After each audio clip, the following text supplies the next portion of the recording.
She's like a sickness in my brain, a vision standing by the window pane. She ripples through the blinds and leaves me in a daze. It's in the way her body moves me, the way she grabs me and intoxicates, until the signals in my mind forget to operate. She'll put the pressure in your fragile skull. I take my pleasure from my alcohol. She'll never give you any time at all. She just comes and goes, you know, and she's got me living in a chemical love, and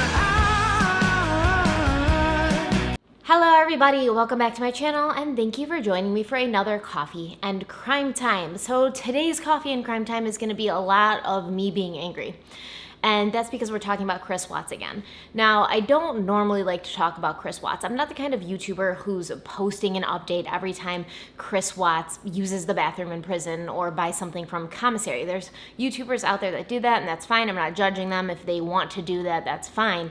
But his average everyday life, I don't want to know about and I don't want to talk about. But recently, HLN, the network, put out an episode of Lies, Crimes, and Videotape, and it was featuring Chris Watts and new things that he's been talking about while he's been in prison. And it also showed some clips and things, videotape, things from the investigation that I've never seen before. So it was interesting for me to watch. That being said, if you're interested in watching this and you haven't yet, this video does contain some spoilers. Obviously, I'm talking about this episode, so there's going to be things that I reveal, but most of it is what we already know about the investigation, and the things that are new, I'm pretty sure that I'm going to reveal, are pretty much just what he has said since. So if you want to save yourself the hour or half hour, I forget how long it took to watch, but if you want to save yourself that time and just get the quick rundown here, that's cool. If not, go watch it. I watched it on the Spectrum app. It's on HLN. I think they have an online place you can watch it. I'm sure it's on YouTube by now, but if I can find it on YouTube or someplace where you can watch it, I will link it in the description box. But let's just get started talking about Chris Watts. God. Now this episode of Lies, Crimes, and Videotape, it started off with a clip that I'm sure we've all seen. It probably could have been found on Shanann's Facebook because she did a lot of stuff on Facebook. She was always talking to people on Facebook and putting videos on Facebook concerning her life and her family, because that was kind of her job. That was what she was supposed to do, was portray this perfect life and perfect existence, because that's what she was selling, essentially. She was selling supplements, and I don't want to get into all of that, but you guys already know. Everybody who's here most likely already knows about the Chris Watts case and what Shannon Watts did for a living. We don't need to get into that. But anyways, it starts off with a clip of Shannon talking about her family, about her life, and then she says something like, "He's the best thing that's ever happened to me." And she's talking about Chris Watts. So right off the bat, I'm like, oh my goodness, right? I feel my heart sinking immediately. There's videos of Bella and Celeste playing, running around, laughing, blowing out candles on their birthday cakes, just being little girls. And these clips are interspersed with a video of a man shot from above digging a hole. Obviously, I don't think it's actual clips of Chris Watts digging a hole, just something that the television network did for shock value or impact, which it was very impactful. Then it cuts to the clip of Shannon getting home after her business trip, the night her husband kills her. And this clip has always bothered me because it seems so benign. It's just a woman getting dropped off, walking up to her door, opening it, going inside. But the reason that this clip's always bothered me and affected me so much was because she doesn't know what she's walking into. And we know this is the last footage and the last video footage of her taken alive. And she's just walking unknowingly into this house. Maybe she's thinking about, how much she can't wait to see her husband and start working on their marriage. Maybe she is thinking about going in and kissing her daughters on the head because she hasn't seen them in a couple of days. Maybe she's thinking about what she's gonna make them for breakfast the next morning, make them special chocolate chip pancakes because she's been away from home and she wants to do something nice for them. She's certainly not thinking that these are her last moments alive. And they go on to describe how via social media, you would think that Chris and Shannon had the perfect marriage. and that you would think he was the perfect father. And then they show clips of Chris playing with his daughters, carrying them around, hugging them, which is just heartbreaking because you know what he goes on to do to them. It shows some clips about the day that Shanon went missing, the initial investigation when her friend Nicole called to report her missing, Officer Coonrad at the house calling Chris saying, we don't know where your wife is, can you come home or let us into the garage, Chris pulling up. And right off the bat, as soon as you see Chris on camera from these police officers' body cams, he looks off. He just looks wrong. He looks nervous. He's anxious as hell. He just runs up to the garage, opens it, runs into the garage, goes into Shanann's car, does something in there. We don't know what he's doing, getting something out, putting something in. We don't know. He doesn't even acknowledge the police officers or Shanann's friend Nicole, who's there, worried about her. He just literally pulls in, opens the garage door, runs inside the garage, goes inside Shanann's car, and then he comes out and goes in the house. So that's suspicious right away. If I was a police officer at that point there, I would have been like, what's this guy's problem? Like, I just called him and told him I can't find his wife or his two little girls, and he doesn't even say hello or how can I help you when he comes home? What a strange person. But maybe initially they weren't thinking anything of it because they don't know what kind of person Chris is. But anyways, he goes inside the house and he opens the door so that they can come in. And I don't know what he was doing in Shanann's car. Was he trying to hide something, or was he just trying to pretend to be this super concerned husband who was just frantic, running around looking for her? And the entire time he's talking to the police officers, he just acts so nervous, rocking, hands in pockets, completely defensive postures. But he doesn't seem concerned about where they are. It's almost like his rocking and hands in pockets are him trying to appear to be nonchalant, because I don't think he wanted the police to understand how stressed out he was, because he was stressed out for a completely different reason. He was stressed out because he knew that he'd murdered his wife and his kids and that he'd hid their bodies. And now he was worried somebody was going to figure it out. But what he should have been stressed about was his wife and his daughters being missing and not knowing where they were. But instead of realizing that he had something to legitimately be stressed out about, so he should just be stressed out, he was like, okay, I can't act stressed out. I have to, do everything to appear to be calm. Nobody's going to suspect anything. Just rock a lot and put your hands in your pockets. You'll be fine, Chris. Like I said, he doesn't seem concerned about where they are. He's not on the phone calling people. He's not questioning the police or questioning Shanann's friend Nicole. He's not looking around. He's not let's go, let's find them. He's just yeah, we had a discussion and I told her I wanted a divorce last night. And then this morning she said she was going to go visit a friend with the kids. And I don't know who the friend was, but that's what she said. It doesn't matter that her car is still here and the kids' car seats are inside. That's what she said. So, hands in pockets, let's rock a little bit, act completely normal. They show footage of when they brought the sniffer dogs into his house, and he looks so nervous. He literally looks like he's about to have a heart attack. This footage would be familiar to you because he's wearing that North Carolina jersey, the same jersey that he was wearing when he gave those 3 interviews outside of his house the day after his wife and kids are missing. He's just standing on the porch giving these interviews. And as they're telling him what they're doing, why they're bringing the dogs in, etc., same stance. Standing there, hands in pockets, rocking back and forth from heel to toe. So weird. Then they play a clip from a body cam when they go into the house with the dogs. And I've never seen this clip before, but it might be out there. I stopped watching everything that had to do with Chris Watts when he went to prison. But there's body cam footage. They go into the house and somebody says it smells like cleaning chemistry in here. And they go on to comment about how immaculate, how clean the house was. And I know Shanon loved to keep her house very clean. In fact, she was known for it, and she's always been my hero for that, because with 2 young girls, keeping the house clean, I know for a fact, I have 2 children. They're not even as young as Bella and Celeste were, but it's impossible to keep a house clean. So I know Shanon was always on top of keeping her house clean. But what I assume happened, because it smelled so strongly of cleaning products, was after they left his house the night before, and Chris stayed in that house alone overnight. Remember, it was so empty. I just kept expecting them to run home and barrel rush me. This was stuff from his interview that he said. Like, he was just so lonely in the house the night before, and he just couldn't stand how quiet it was. And he kept thinking, this is when I would be, giving them their food and making them eat their dinner and putting them in their pajamas. But it wasn't happening because I was alone. I just want them back. Ugh.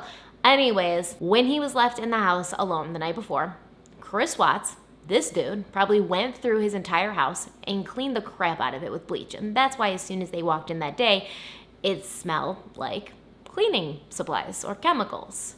So while the police and the dogs are inside, Chris obviously has to stay outside, and that's when he proceeds to give 3 different interviews, and this is when he was using all these strange phrases like, I have no inclination as to where they're at, and I just want them back, and he kept repeating these things over and over again. And I actually have a video where I basically play the interview and then tell you what I'm thinking about it as it's going, and I will link that in the description box if you want. I'm not going to reiterate it here.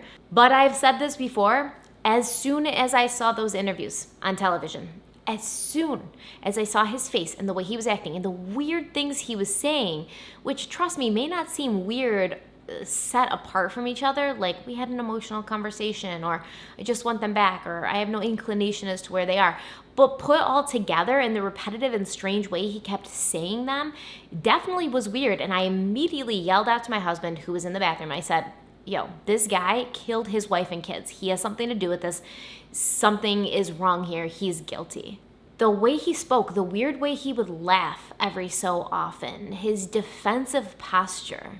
And I mean, usually you would look at a significant other. When somebody goes missing or ends up murdered, you would look at the significant other because there's usually one of 2 motives, right? It's either money or jealousy. Those are like your main motives, money or jealousy. And when you're talking about a spouse, sometimes the motive can be both. So it's usually the significant other. But just to imagine, even myself at that point, when I looked at his face and heard him talking, his stupid face, and heard him talking in a stupid way, I thought, he's guilty. I still couldn't wrap my head around the fact that he could have had something to do with anything bad happening to Bella or Celeste.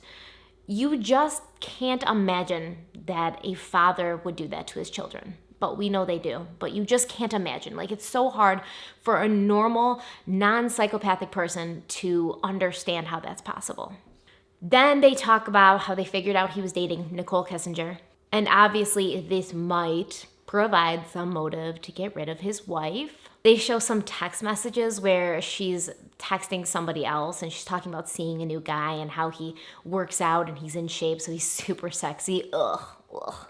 I just never see Chris Watts as sexy ever. Never. Ugh. It just turns my stomach thinking about it. So they know he's got a side piece, right? And they ask him about it. And he's like, I've never cheated on my wife. And it's like, come on, dude. Usually when the police ask you these kinds of questions, it's because they already know. They already know the answer. They just want to see if you're going to be honest about it. And if you've never listened to Nicole Kessinger's interview with the police where she's talking about Chris and like how they met and what their relationship was like, you definitely should listen to it if I can find it. I don't know. I think like she's had everything taken down about her online. She'll probably try to have this video taken down, but whatever. If I can find it, I'll link it. But it's very interesting and weird to listen to. Like, she claimed she wasn't serious about him, that she was actually at one point trying to help him reconcile with his wife, like urging him to try and make it work with Shanon. Who believes that? Who believes that? Not me, not the police. She's talking about how like, oh, I liked him, but he wasn't the guy that I wanted to spend the rest of my life with. But she was literally looking up wedding dresses online while she was seeing him. I mean, maybe when I was like 14 or 15 and I was making a scrapbook about how I wanted my life to be. We did that back in the day, like what wedding dress I wanted, what I wanted my wedding to look like, what career I wanted. It's kind of like an old school vision board for 15-year-olds. Maybe when I was 15, but Nicole Kessinger was not 15. And she was seeing Chris Watts and she was looking up wedding dresses and she was telling the police that she wasn't serious about him and he wasn't the man she wanted to spend the rest of her life with. One of the guy cops brought up Chris's like transformation physically, He was like, oh, I seen pictures of you from a couple of years ago, and you definitely look more in shape and more fit now. And usually when a man has a new girlfriend or is having an affair, that's what will happen, because he's getting in shape for the new girl, because he's not comfortable in his old relationship anymore. They're trying to give Chris an opening. Just tell the truth, man. We already know. Just tell us the truth. And he continues, Bill Clinton style, I did not cheat on my wife. And then they show these clips, and these are clips that I've never seen before, again, but like I said, they could have been floating around online. I stopped watching a lot of stuff that had to do with Chris Watts. And it's of Chris and Nicole on vacation, or they went away for a weekend. July 28th through the 29th, Chris and Nicole, they went to the Great Sand Dunes National Park, while Shanon was in North Carolina with her kids and Chris's kids. Now, while Shanon was in North Carolina, she was having a lot of problems with her in-laws, because that's where Chris's family lived and that's where Shanon's family lived as well. So Shanon brought the kids there to visit with her family and to also visit with Chris's family, which makes her a peach, honestly, because especially if I'm not on good terms with my in-laws, I don't know if I'm going to go out of my way to bring my kids to visit my in-laws if I know they hate me and my husband's not even with me, right? I mean, put a thumbs up in the comments if you're with me, ladies. But while she's there in North Carolina, her in-laws are giving her trouble. There's all sorts of problems, especially with Chris's mother. And she's trying to get help from Chris at this point. She's explaining to him what his parents are doing and how hard they're making things. And he's just not responding, and he's not giving her any help, and he's not even giving her any understanding. Half the time when women complain to their husbands about their in-laws, they're not looking for you to fix the problem. They're not looking for you to charge in like a white knight and, yell at your mom and dad. What they want is understanding. What they want is to know that you're on their side. So I don't need you to say, oh, I'll take care of it. I'll tell my mom she sucks and to leave you alone. No, I want you to say, I understand my mom's really hard to deal with. You're a saint for dealing with it. When you get back home, I'll give you a back rub to repay you for it. Thank you so much for, trying to keep the relationship between our children and my parents going, even though they make it very difficult. Boom, done. 5 seconds, that text would have set her mind at ease, but he had no interest in setting her mind at ease. He didn't respond to her at all. He didn't give her anything because he was at the Great Sand Dunes with Nicole Kessinger. And these videos, guys, so weird. So it's pretty much Nicole in the video. I assume Chris is taking the video, and she's I don't know what the hell she's doing, sliding down the sand dunes. It's like she's skiing, but on sand.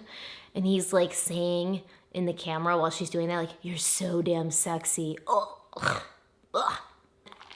And then there's a close-up of her face, and she's saying to him, thank you so much for coming out here with me, Christopher. I'm having a wonderful time. You mean a lot to me, and I'm glad that you're having a blast. I don't know if he asked her to say something into the camera, say something about our time here, or if she just unprompted walked up to the camera and was because she had a scarf on her mouth. She had a scarf on her mouth because of the sand. She walked up to the camera and pulled down her scarf. And she was thank you so much, Christopher. Christopher? What? Who calls him Christopher? Did he ask her to call him Christopher? Was she just trying to be cute? Guys, I don't want to get too much in on Nicole because I don't want to go down that path, but cringe, completely cringe. And they're both deleting stuff off their phone, right? Nicole Kessinger deleted everything off of her phone. Pictures, texts, videos, emails, voicemails, whatever she had that concerned Chris Watts on her phone, gone like the wind into the abyss. And that Chris had his handy dandy calculator app that he had everything about Nicole or from Nicole in. What kind of guy has this app on his phone? So it's an app that looks like a calculator, a regular calculator, until you type in a code and then it opens and all the stuff that you want hidden from your wife is in there. What kind of guy has that kind of app on his phone? A scumbag kind of guy, right? If you have stuff that you want hidden so badly, don't have stuff that you want hidden, or don't be married. Then you won't need a handy dandy secret calculator app on your phone and you're freeing up storage. And the day after, Shanon, Bella, and Celeste vanish. Nicole's searching on the internet. Can cops trace text messages? How long do phone companies keep text messages? And can you get printouts of text messages? Now I know. I know that investigators said they don't believe Nicole had anything to do with what happened to Chris Watts' family. And I'll be the first to admit that no proof exists that she did. But it will always bother me why she deleted everything. She wasn't married. She technically didn't do anything wrong. She didn't have anything to hide personally from a husband or a boyfriend herself. But she deleted that stuff that had to do with Chris on her phone. And then the day after they go missing, she's trying to figure out if those messages and that information can be retrieved. Now, this was before anybody had figured out that Shanon and Bella and Celeste were dead. So this is when they were just missing. Why did she look up to see if those messages could be retrieved after they went missing? Why did she think that police might get involved with what was going on with Chris? Why would they be looking for text messages if his family had just gone missing? Perhaps she knew what happened to them. Perhaps she had an inclination that Chris had done something to them. It's just, it's suspicious timing is all, I guess. Personally, I think she knew when they went missing that he had something to do with it. And she wanted to distance herself from him as quickly as possible. She didn't want to be pulled in on that or be affiliated with it. But they recovered all the stuff anyways, right? Pictures, videos, texts, voicemails. Ugh, the voicemails, guys. Ugh. In one of these voicemails that they played, Nicole is literally speaking like a 12-year-old from the 90s who has just met Jonathan Taylor Thomas. She even says, "I miss your face." And if you hear her actual voice, it's not a deep voice, I guess. It's not like a manly, ooh, like that, but it's not that high pitched, okay? The way she was talking on that voicemail and giggling like literally a schoolgirl. "I miss your face." "Okay, just call me." I swear it was like that. There's something wrong with that girl. Then they reported in this show that Nicole claimed that she and Chris were having sex 3 to 4 times a day. A day! Sorry, I yelled. Not a week, not a month, a day. Listen, I'm not against having an active sex life at all, but 3 to 4 times a day is excessive on a daily basis. You would literally be able to do nothing else. You couldn't leave your house. You couldn't leave your bedroom to have sex that many times in a day. And the last time that they had sex was 2 days, I think 2 days before Shanon and Bella and Cece went missing. Then they show clips with Chris and the female detective, and I believe her name was Tammy Lee or something like that, the female detective who questioned him. And I've always really liked her because I do believe that she was responsible for eventually getting him to confess to what he did, because she was smart and she played him and manipulated him, which I really respect. So initially she's telling him okay, you're here, you're here to take a polygraph. If you had nothing to do with what happened to your wife and your kids, we'll find that out today. But if you did do something to your wife and those little girls, we're going to find that out today too. So if you are responsible in any way for what happened to them, you probably should not be sitting in this chair. And he's, playing all cute with her, almost kind of flirting with her, "Oh, I've never done this before. Gee gosh willikers, police lady, this here truth-telling contraption sure looks complicated." At one point she says, "If we do find that your wife and your children have been murdered, what should happen to the person that did it?" And I never thought that his response was normal to begin with, right? Because if my kids and my husband were missing and a police person, officer, lady, man, whatever, a police person said to me, if we find out they've been murdered or killed, what should happen to the person? I'd be like, wait, do you have reason to believe that they're dead? As far as I knew, they were just missing. It hasn't been that long. What, do you know something I don't? I would be freaking out. It's just the suggestion that my husband and my kids could be dead. But he says the worst possible thing. And she prompts him further. She says, "Like what?" And he goes, "I mean, it's either going to be life in prison or the death penalty, isn't it? Stop playing dumb, Chris, because you've already researched what would happen to you if you got caught for what you did. So you're trying to play dumb, it's going to be life in prison or the death penalty, right? The worst possible thing should happen to that person." And I hate to break it to Chris Watts, but the worst possible thing in the world that could happen to somebody is not life in prison or even the death penalty. Give me 5 minutes alone with him and I'll prove it. So they show some clips of him taking the polygraph, and I could tell, and I've never seen these clips before, once again, first time I've seen the clips, and I already knew he was lying, obviously. But when I'm watching these clips, I'm like, it's pretty clear he's lying because he's just too focused. He's too intense looking, like he's concentrating super, super hard. He's looking straight ahead. He's not blinking. He's not making any facial expressions, and he answers way too quickly. It's like he's trying to Jedi mind trick the polygraph machine into outputting the results that he wants. So after the polygraph, the female detective, I think her name's Tammy, she comes back and she says, "You're a really bad liar. Has anybody ever told you that?" Which, thank you, Tammy. She's basically saying, you failed the polygraph, dude. And he's sitting there shaking his head like, huh? What? How? Crazy. I'm not lying. How could this be? He's probably sitting there thinking, like, is she joking? Is this a trick? I'm Chris Watts. I'm a great liar. I focused so hard on that polygraph test. There's no way I could have failed it. And they do a voiceover as they're showing this video, and it's of him from a later interview after he's been arrested and all that jazz, and he's saying, "I knew when I walked into that room that I wouldn't be walking out." Bullshit, Chris Watts. Bullshit. You thought you had everyone fooled, that you were smarter than everyone. And when you walked into that room, you figured you just had to keep playing the same game you'd been playing. Trick everybody and walk out a free man so you could start your new life with your new girlfriend. You couldn't wait to walk out of that room and put Shanon and her 3 babies in your rearview mirror. So Tammy, the policewoman, she's like, it's completely clear that you weren't honest in your polygraph. You lied. And I feel like there's something you need to tell me that you're ready to talk about, so let's talk about it. And he's like, but I didn't lie to you. As all of the narcissistic and compulsive liars that have come before him, Casey Anthony style, Chris Watts is going to ride his lie until the wheels fall off.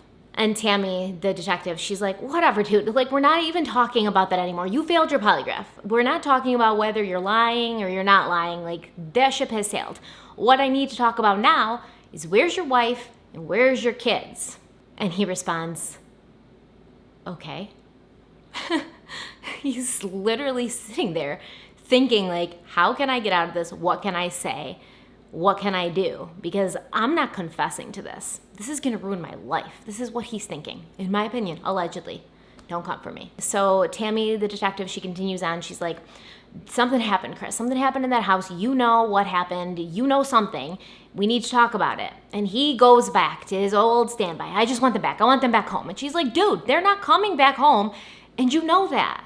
And then the male detective who's in the room, he just pops in out of nowhere, deadpan. We know more than you think we know. Which is the scariest thing ever for a criminal to hear the police say. Because now this liar has to figure out a way to manufacture or tweak a lie around what the police already know, but he doesn't know what the police know, so he doesn't know how to do that.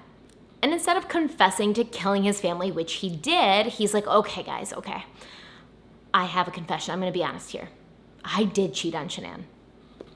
I felt horrible about it because she was pregnant at the time. And then in this ridiculous forced emotion, I'm a psychopath and I'm trying to pretend I have emotions, but I really don't have emotions kind of voice, he says, but I didn't hurt her. I mean, I did hurt her. Emotionally, I cheated on her. But I would never touch her. He claims when he saw Nicole, it was like love at first sight. She took his breath away. He never felt like that about anybody in his life.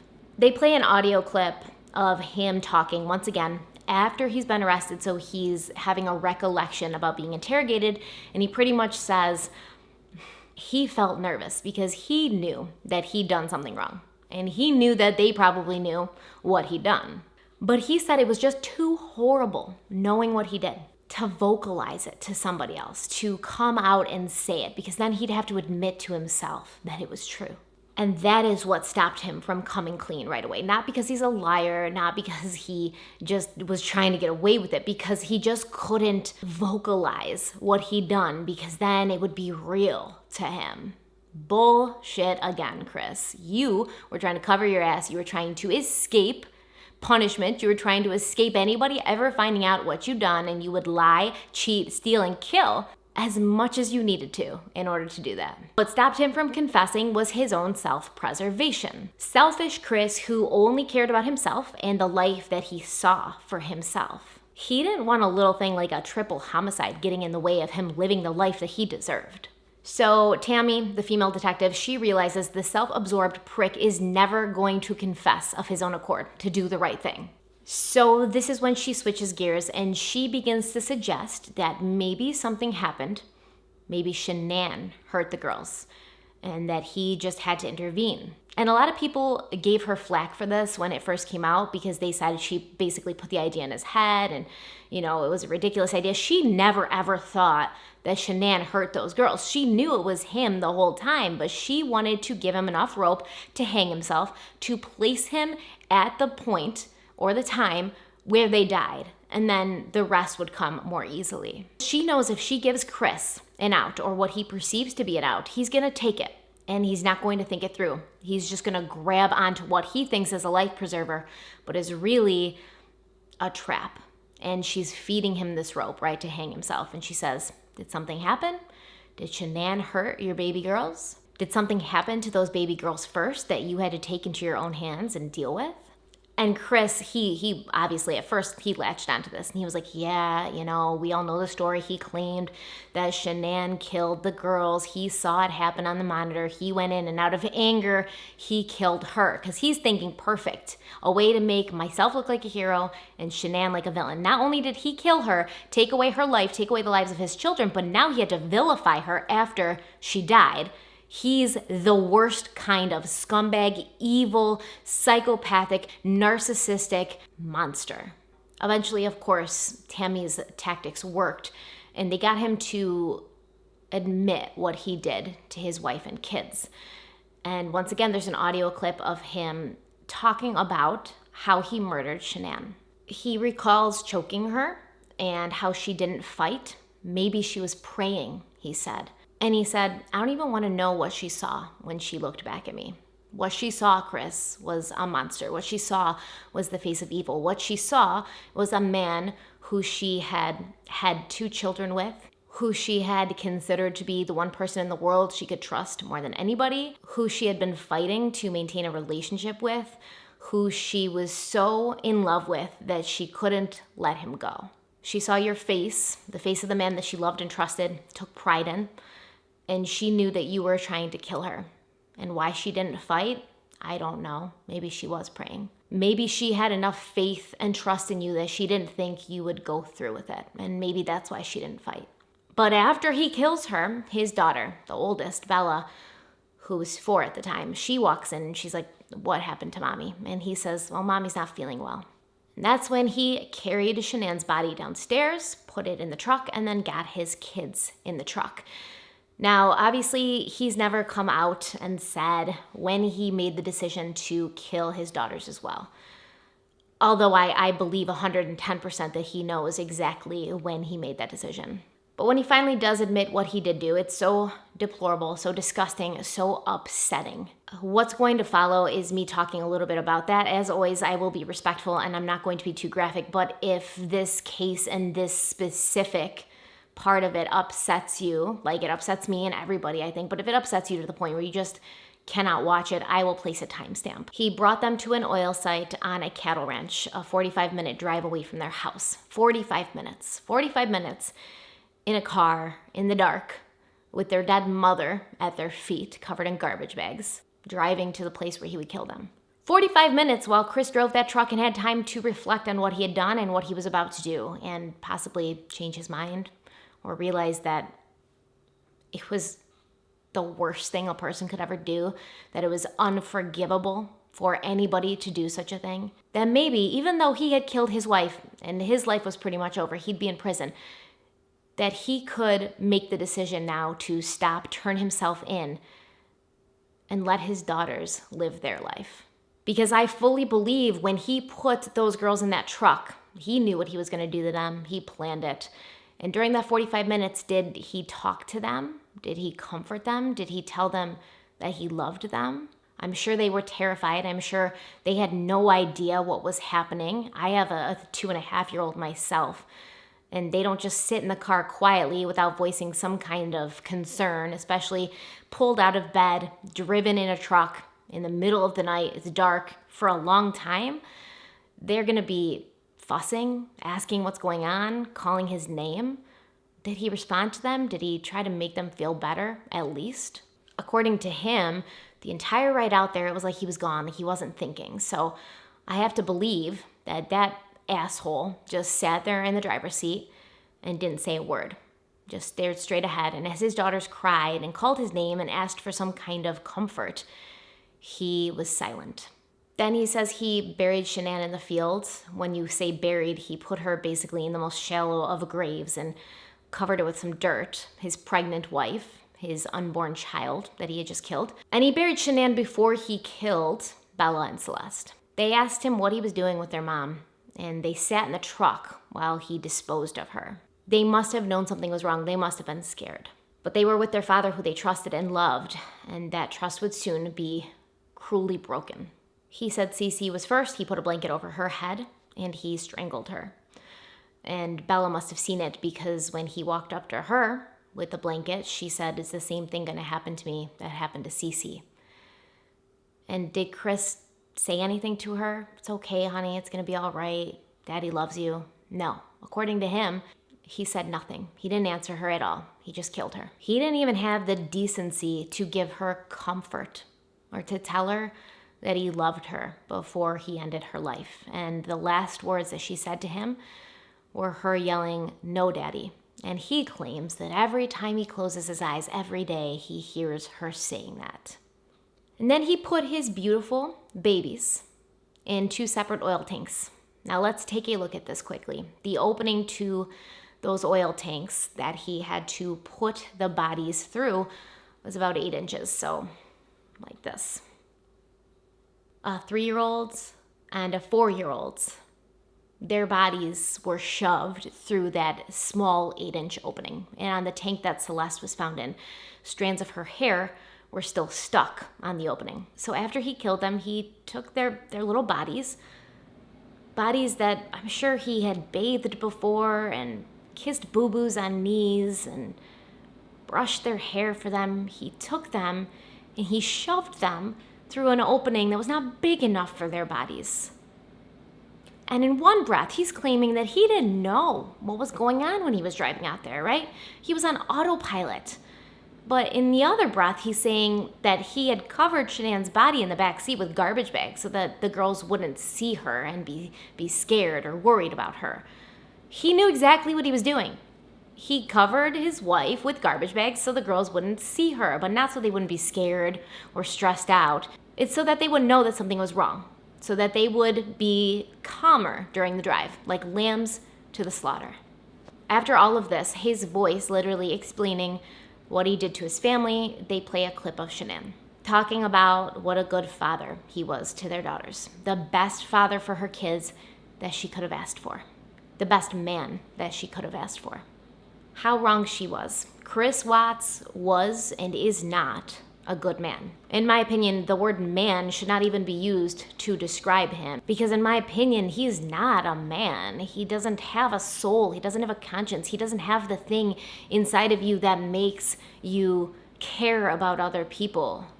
It makes you want to protect the people that you love instead of hurt them. What makes him less of a man is after he killed 4 innocent people, his entire family, with his own hands, he begged everybody to save his life. Don't give me the death penalty. Don't take away my life. I deserve to live, even though he's taken away the lives of his entire family.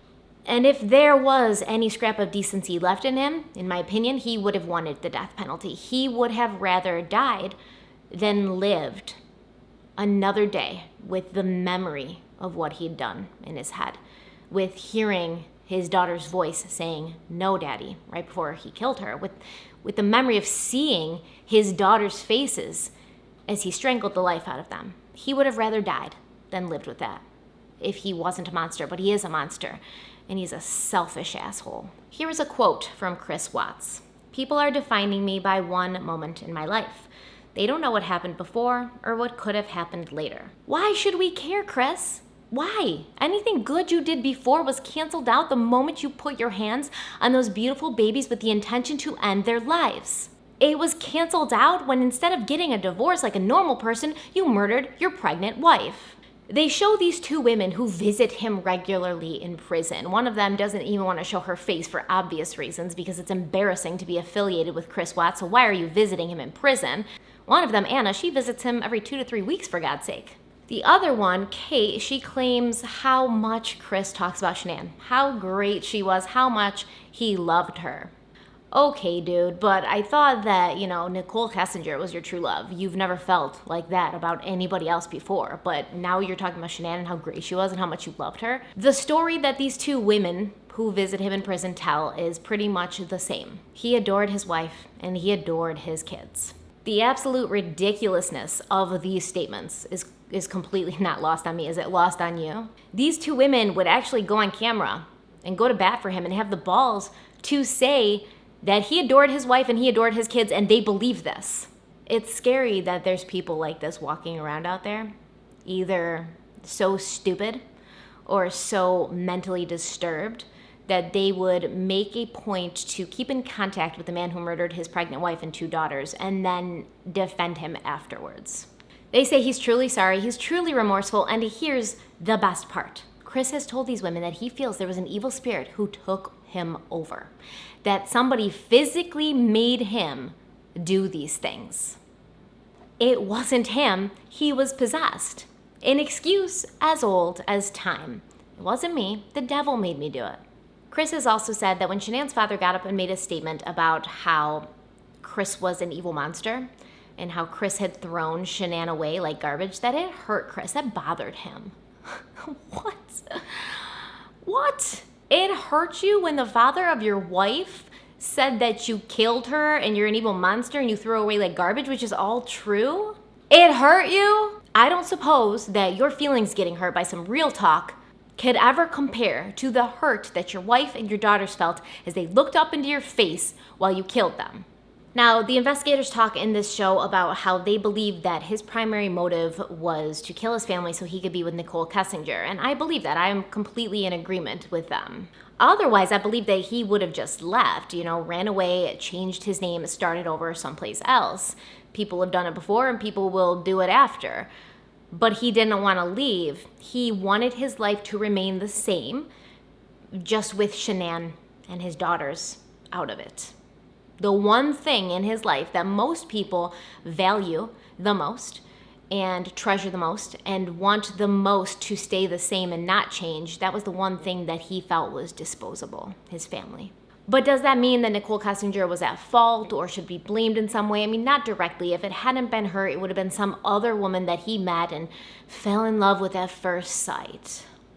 Here's another quote from Chris. I look outside every day and I'm like, what could we be doing right now? Right now I'd have a 5-year-old, a 3-year-old, and what might be a 1-month-old son, and a beautiful wife. And right now, it's just me. No comment. I have no comment. I just want to read that. I can't get started. Blood pressure. Oh, and here's a letter he wrote to his mother, Cindy Watts. What a gem she is.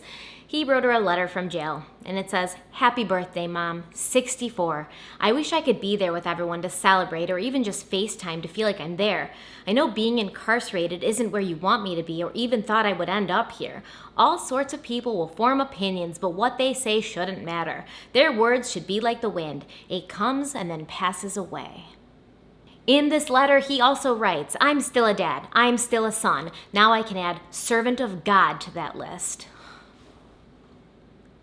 I guarantee you the only people who believe the garbage that he wrote in that letter are probably his parents because they're as messed up as he is. You're not a father anymore, Chris. You killed your children, all of them. You're not a father. And not to say that people who are parents and have children that die are not still parents, but when you are the reason that your children are dead, you cannot consider yourself a father anymore because I promise you wherever Bella and Celeste and Nico are, they don't consider you their father anymore.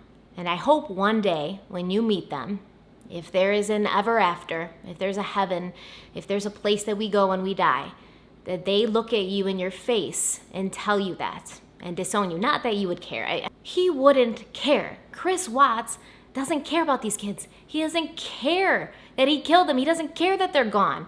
Everything he says is a lie. When he says that he keeps pictures of them in his cell and reads them bedtime stories every night, it's probably a lie. When he says that he thinks about them every day and wishes that he hadn't done it and, considers himself still a father and he loves them and blah, blah, blah, it's a lie. If you love your kids, you don't kill them. Period. That's it. It's really, really simple. It's black and white. Like, there's no fucking gray areas. You don't kill your kids if you love them, and you didn't love them, and you don't love them now, and everything you're saying now about being repentant and finding God, it's all bullshit, and it's all to make people feel bad for you. And hey, there are people out there who feel bad for him. There's a population of people out there who support him and visit him in prison and write him letters and somehow have sympathy for him. And I will once again invite you that if you are one of those people, to leave my channel, because every time I talk about Chris Watts, I get people in the comments who are like, you gotta forgive him. Shanon was controlling and Shanon, wouldn't even let him decorate the house. Okay, but why did he kill her? Did he have to kill her? It concerns me that people actually use that as an excuse, because I don't want to be around people that use that as an excuse, because now I'm going to be like, well, if somebody tries to control you or makes you mad, like, are you just gonna kill them and that's your excuse? Like, don't be on my channel if you're somebody like that. Don't be on my channel if you support or believe Chris Watts, or if you think that he's not as bad of a guy as we all think he is. You can see yourself out. What we say, the people that don't agree with him and think he's a murderous monster, it doesn't matter.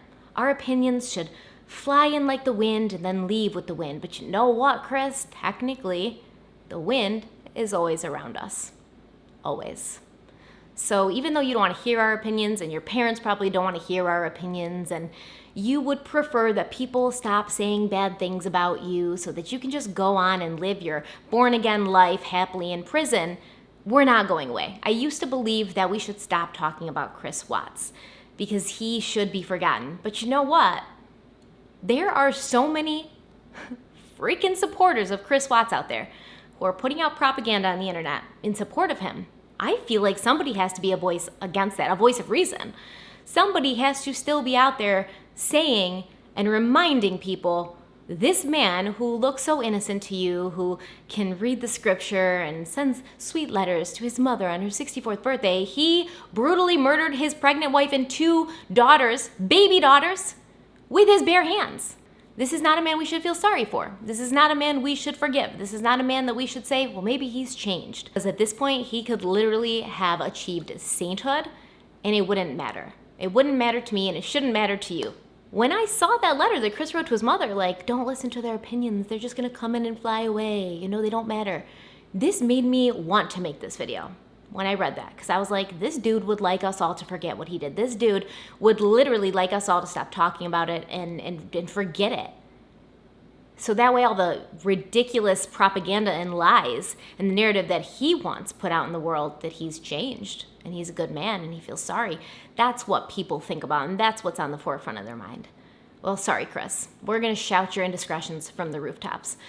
And nobody's going to forget about what you did, and nobody's going to forget about the beautiful lives you took from this world. Sure, in Facebook videos and things like that, Chris may have appeared to be a doting and, great father. But we all know when the camera's rolling, we put on our best faces. And good fathers don't turn into murdering fathers overnight. It doesn't happen. So I don't believe he was ever a good father. I don't believe he was ever a good person. And I don't believe that an evil spirit possessed him. But the evil spirit's gone now, so he can be a born-again Christian and find God. Where did the evil spirit go? I'm so agitated. Where did the evil spirit go when it left you? Like, it just went in so you could kill your wife and your kids, and then it was like, job done, bye, and flew away to go inhabit somebody else? If you guys believe that, I believe in a lot of crazy stuff. I believe in ghosts and aliens and, apparitions. I believe in lots of stuff, or I consider it, and I'm open-minded about it. But I don't believe that Chris Watts was inhabited by an evil spirit. Let me know if you guys do. That's it for today. This has gone on long enough. And now I feel like my heart's beating all fast. I'm super agitated. The coffee's probably not helping. Thank you guys so much for being here. As always, let me know in the comments what you think. Tell me honestly what you think, unless you're gonna come in here and talk shit about Shanon and support Chris, then don't tell me what you think and make sure you don't come back here. Don't say anything negative about Shanon or her daughters. And if you wanna, if you really need to voice an opinion that Chris Watts may not be as bad as we think he is, then you're welcome to do that. It's open to you, and I'm not gonna be rude to you about it. I'm gonna listen as long as you're not rude in your comment, and you're not like, you stupid lady, Chris Watts is an angel. I don't wanna hear shit like that. Just tell me honestly why you think Chris Watts may have actually changed or may have found God like every other single murderer that's ever gone to prison. Let me know what you think about it, honestly. And I mean, as long as you're respectful to the victims and you're respectful to me and you're respectful to each other, you can say whatever you want. But if you're gonna defend Chris Watts and be like, he's awesome and Shanon sucked, then don't do that, and then just leave and don't come back. Okay, thank you so much. Stay kind and stay beautiful. I love you guys. Bye.